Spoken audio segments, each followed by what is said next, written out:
Where have you been, you idiot?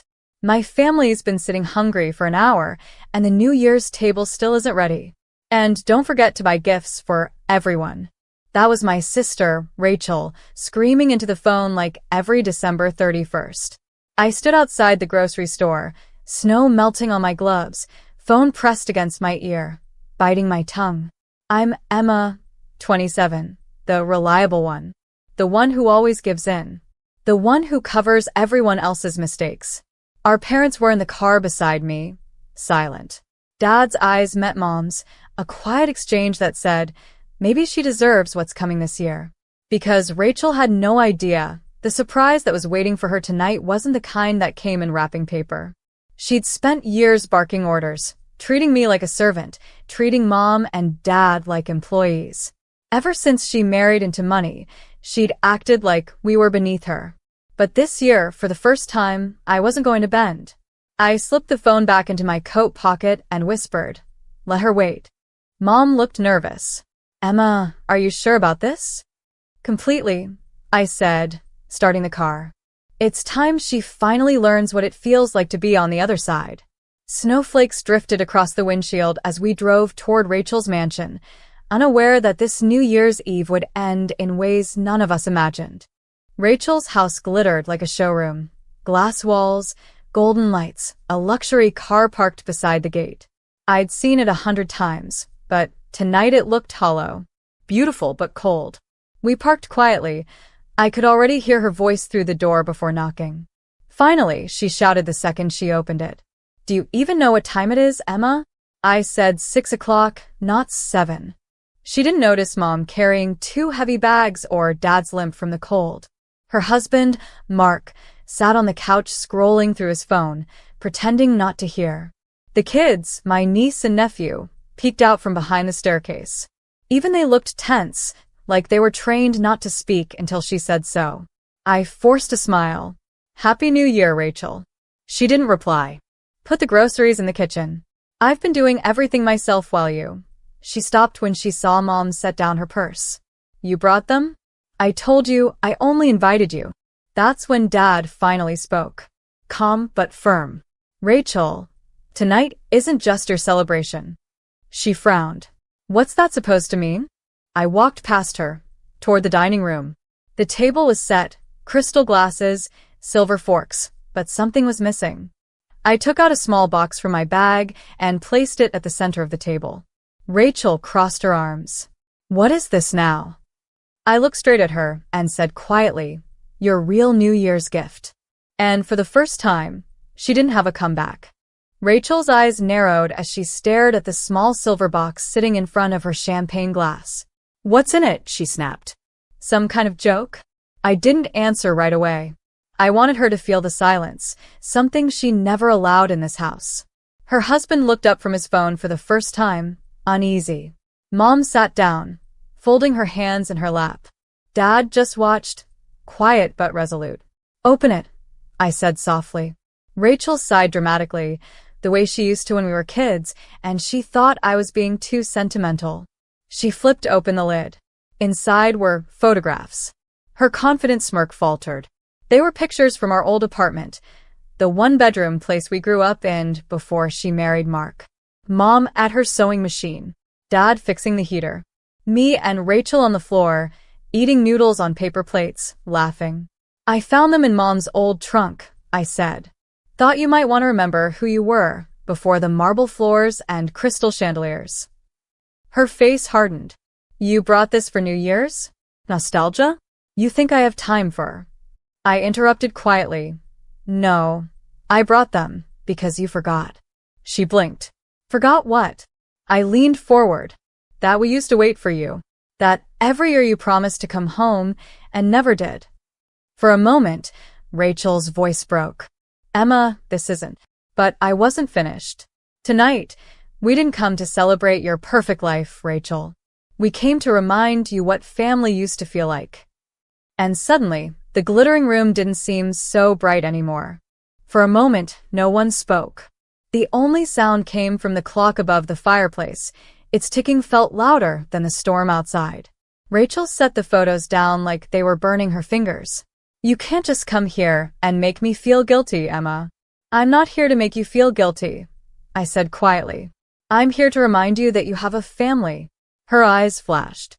Oh, please. You think I don't care? I pay for Mom's medicine, Dad's therapy, your rent. Because it looks good on your Christmas cards, Dad interrupted, his tone sharper than I'd heard in years. Rachel froze. Mom reached across the table, trembling. Sweetheart, all we ever wanted was you, not your money. For the first time, I saw her blink back tears, but she masked it fast, picking up her wine glass to hide the shake in her hand. You don't understand how hard it's been, she whispered. Mark's business, the pressure, the parties. Mark looked up. Rach, maybe listen for once. Her glare could have cut glass. Not you too. That's when the lights flickered. We all turned. Wind howled through the old window panes.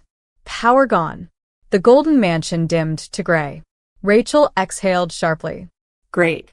Perfect timing. I stood up. No, actually it is. From my coat pocket, I took out a flashlight and an envelope. I didn't just bring photos, I said, setting it down beside her plate. I brought the truth you've been avoiding for 10 years. Her face went pale. What truth? The power snapped fully out. Only the flashlight's beam cut through the dark, landing on the envelope and Rachel's shaking hands. The power outage turned her perfect dinner into a shadow play. The only light was my flashlight reflecting off her wine glass. Rachel's hand hovered above the envelope like it might explode.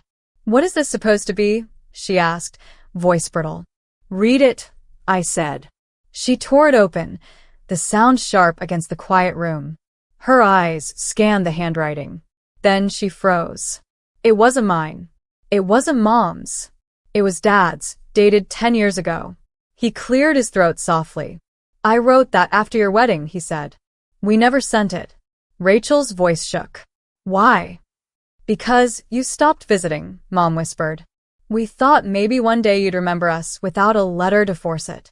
Rachel began to read aloud, each line slower than the last. Rachel, we're proud of you. But we miss our daughter, not the stranger who sends checks. Success means nothing if it costs you family. Come home before it's too late.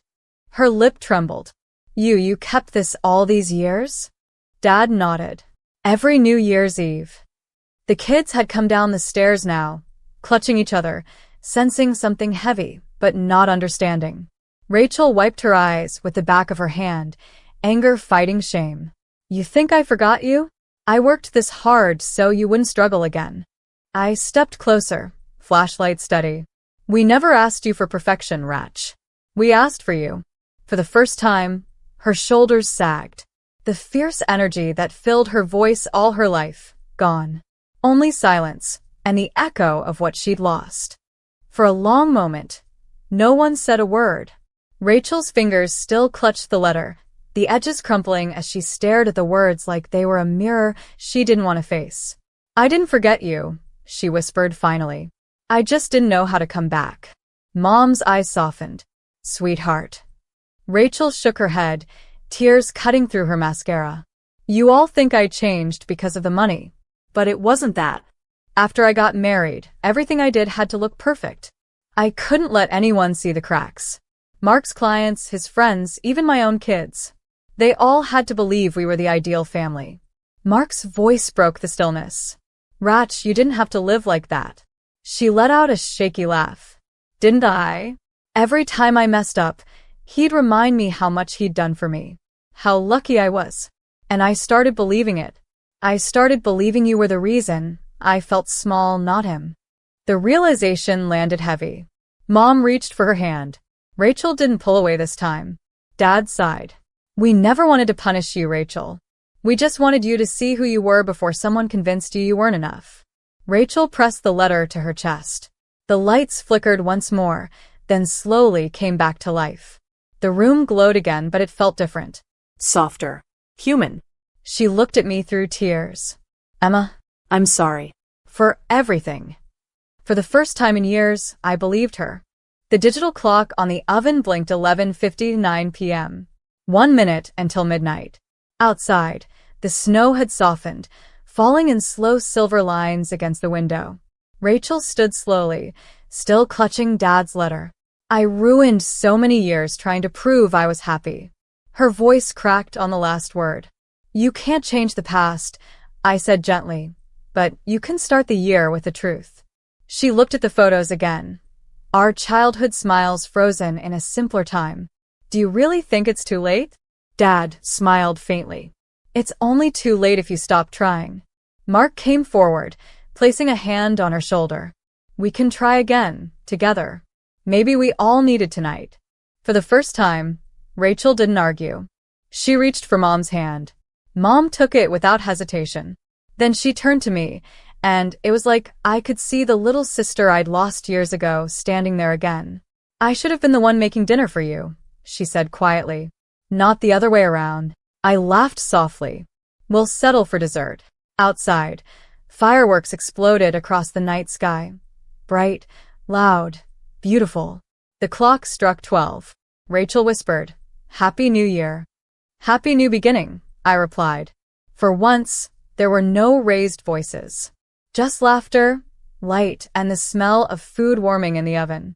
No mansion, no money, just a family rediscovering itself at the edge of a new year. And that was the New Year's Eve that finally changed everything. The night didn't end with fireworks or fancy champagne. It ended with something rarer, understanding. We sat together past midnight, eating reheated pasta, sharing stories from the years we'd all silently pretended didn't exist. The mansion didn't feel like Rachel's anymore. It felt like ours, a family's again. I watched my sister laugh, really laugh, the way she hadn't since we were kids. For once, her voice didn't command. It connected. Her kids curled up beside her. Mom hummed an old tune, and Dad leaned back in his chair, eyes soft with quiet relief. When I finally stepped outside for air, snow still drifted down, peaceful and clean. I realized something important. Sometimes the biggest gift you can give someone isn't forgiveness, it's a mirror. Let them see who they've become and who they used to be. We spend so much of life chasing approval, titles, money, image, forgetting the people who'd still love us if we lost everything. Rachel had to lose control to find her heart again. So if you're hearing the story, remember, the best New Year's resolution isn't to change your life, but to remember what already matters. Studio microphone moral: don't wait for power outages or old letters to remind you of love. Make that call. Apologize first. Go home. If this true story touched you, share it with someone who needs to hear it. Stay kind. Stay grateful. And never